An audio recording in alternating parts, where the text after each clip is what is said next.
Assalomu alaykum, hurmatli ota-onalar, o'qituvchilar va aziz abituriyentlar.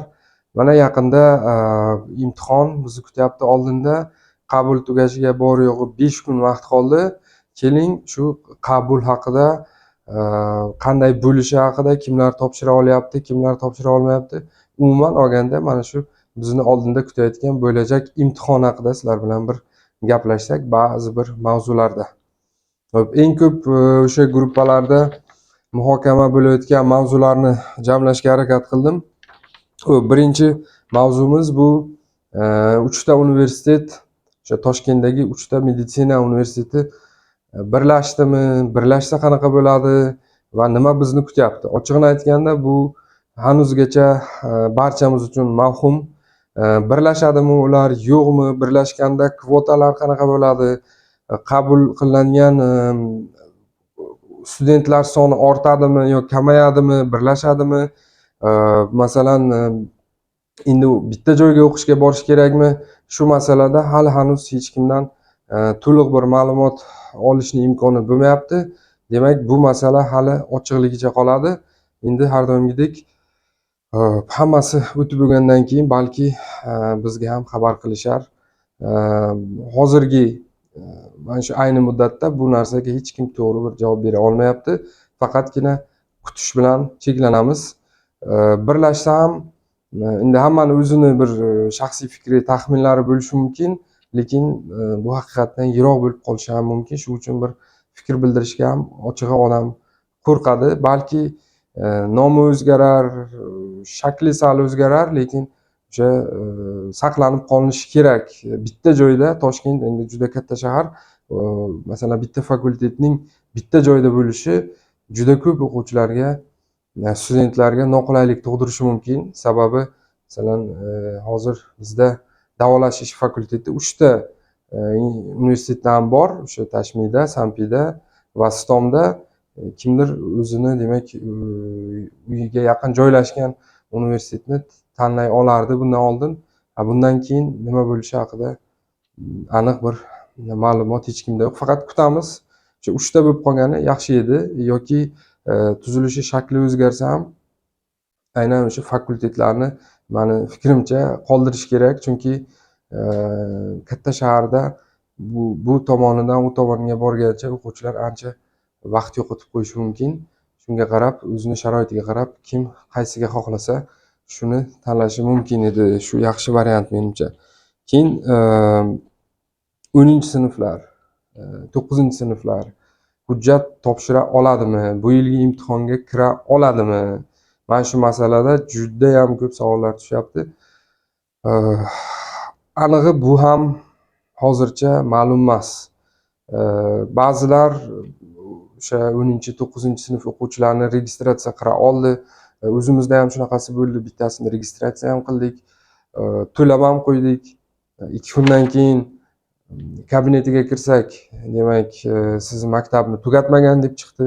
Mana bugun kirsak, endi o'sha imtihonga kirish uchun ariza topshirdingiz deb chiqyapti. Arizasini demak skachat qilib olib, faylini ko'rish mumkin, to'langan, siz imtihonga kirasiz degan fayl bilan turibdi. Endi hayronmiz. Balki bo'lar, balki bo'lmas. Maslahatim, agar kimdir kirmoqchi bo'lsa, registratsiya qilib qo'ysin. To'lov masalasida shoshmay tursa ham bo'ladi, o'sha 25-chislalargacha.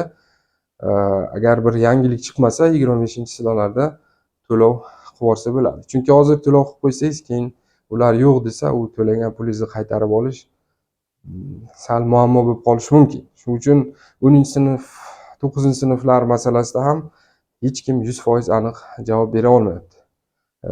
Agar imkoni bo'lsa, o'sha akkaunt ochib registratsiya qilishingiz mumkin desa, sayt bemalol registratsiya qiling.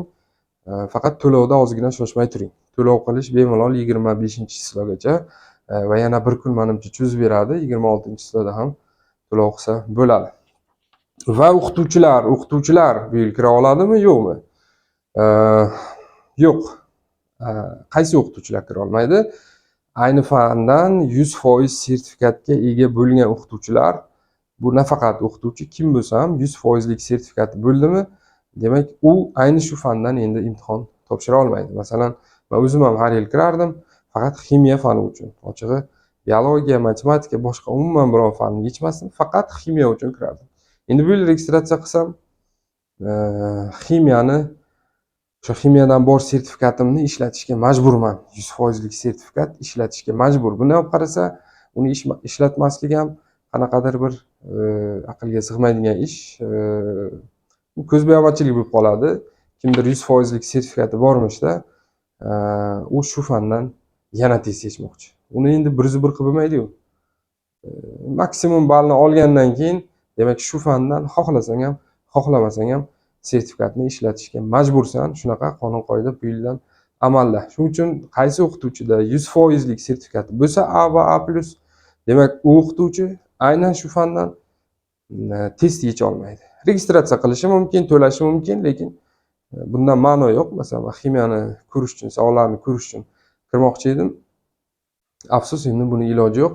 Endi buni tushunaman, nimaga bilim baholash agentligi bunaqa qildi. Chunki juda ko'p o'qituvchi kiradi. Kirgandan keyin u savol to'g'ri yo xatoligini o'qituvchilar albatta bilishadi. Masalan, men kirsam faqat 30 ta savol uchun kiraman. 3 soat vaqtim bor.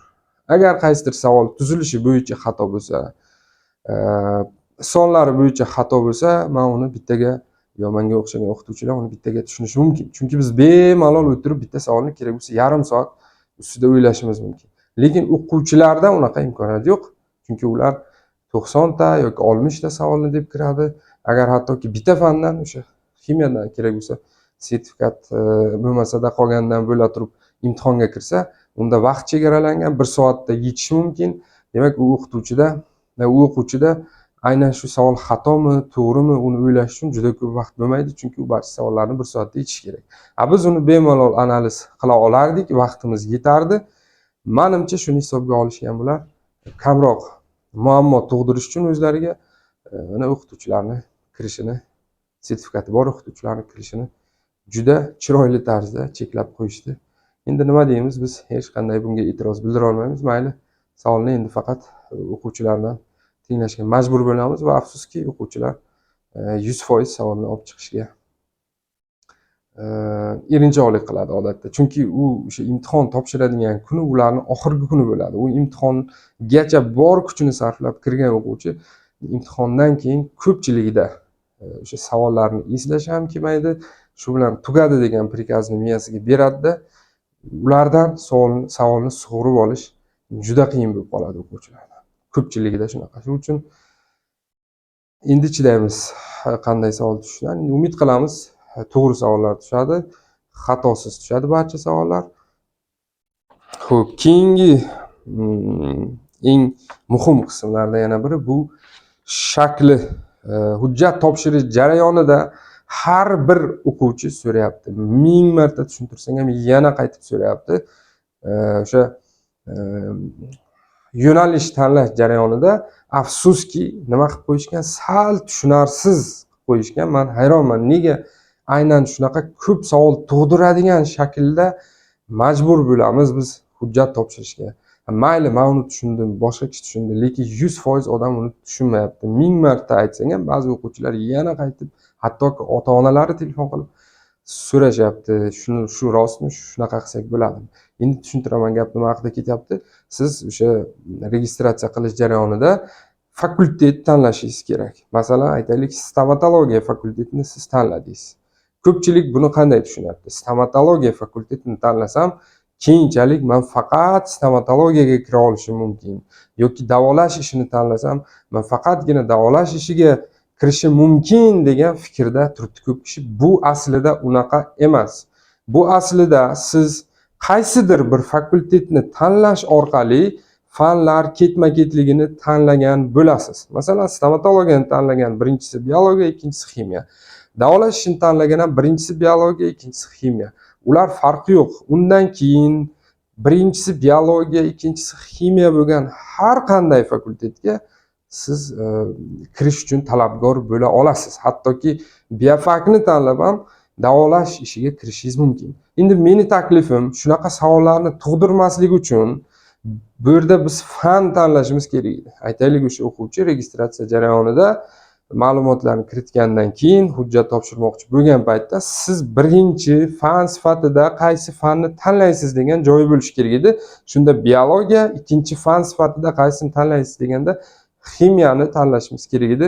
Menimcha shunda kamroq savol tug'ilardi. Mayli, bilmadim. Bunga ham o'rganib ketamiz.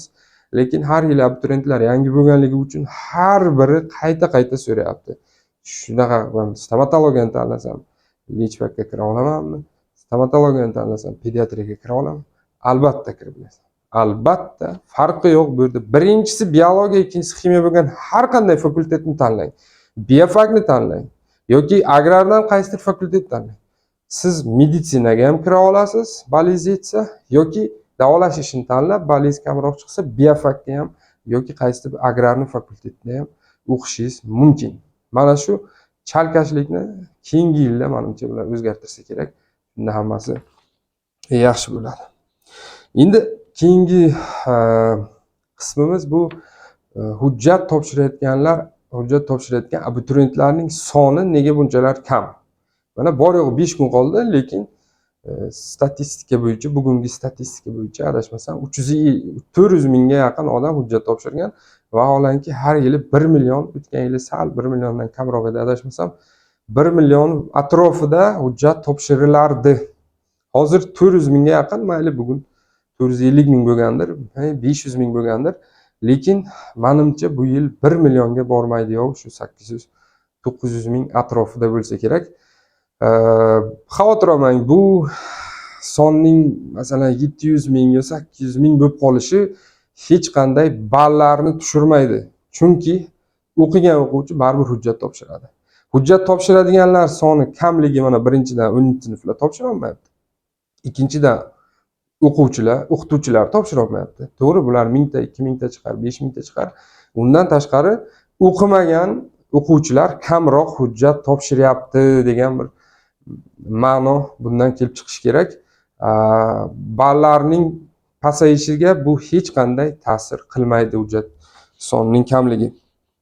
Va eng asosiy qismi o'tish ballari haqida gaplashsak, o'tish ballarini biz bilasiz, bizda har yil o'zgarib turadi. Aniq va yoki aniqqa yaqinroq aytish uchun birinchi navbatda biz kvotalar sonini bilishimiz kerak. Usiz o'tish ball haqida gapirishni o'zi ahmoqchilik. Bo'lmaydi u haqida gapirib, kvotalar ma'lum emas ekan, tashmiga nechta olinishi ma'lum emas ekan, yoki pediatriya institutiga qancha olinishi ma'lum emas ekan, o'tish ballari haqida gapirishning umuman foydasi yo'q. Shuni aytishim mumkinki, bu yil o'tish ballari o'tgan yilgidan ko'ra qolishmaydi. Ko'tariladi desak ham to'g'ri bo'ladi. Lekin past bo'lmaydi. Menimcha ko'tariladi. O'tgan yilgiga nisbatan ozgina o'zgarish bo'ladi tepaga qarab, afsuski.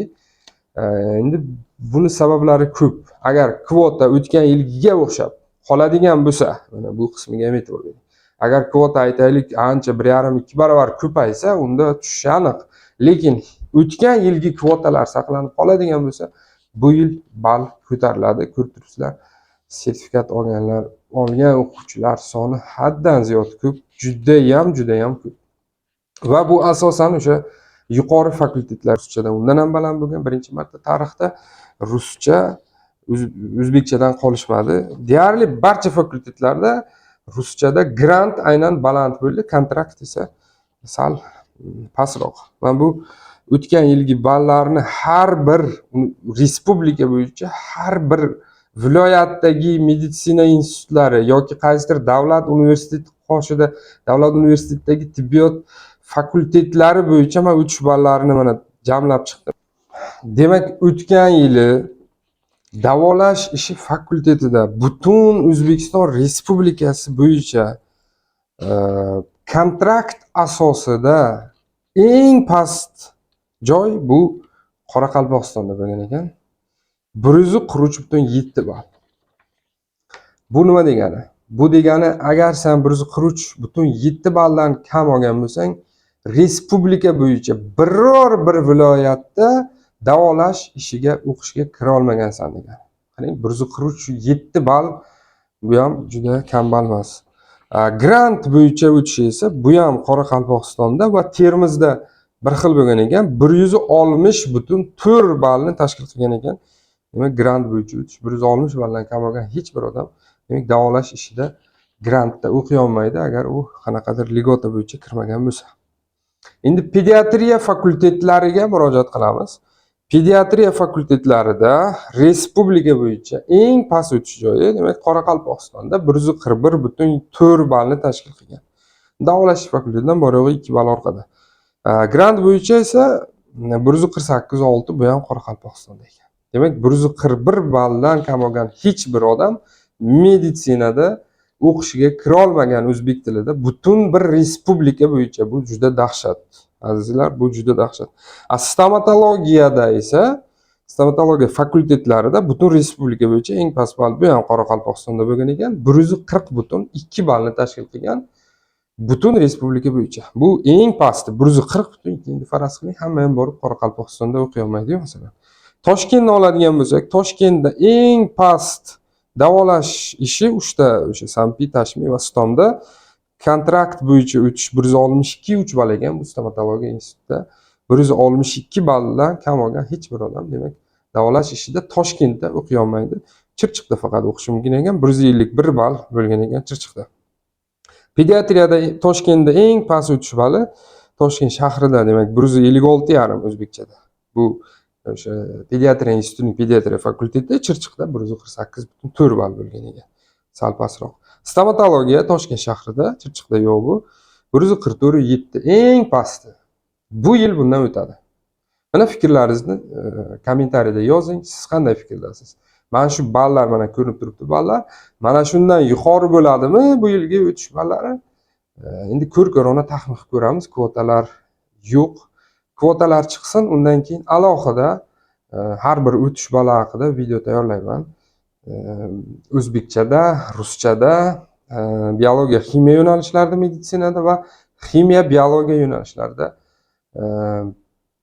viloyatlarda va Toshkentda o'tish ballari haqida biz yana bir gaplashamiz. O'tgan yil ham o'tish ballari haqida gaplashganimizda ancha ballarni taxmin qilib to'g'ri topgandim. Albatta 100% topishning imkoni yo'q. 50% topishni o'zi ham juda katta ish.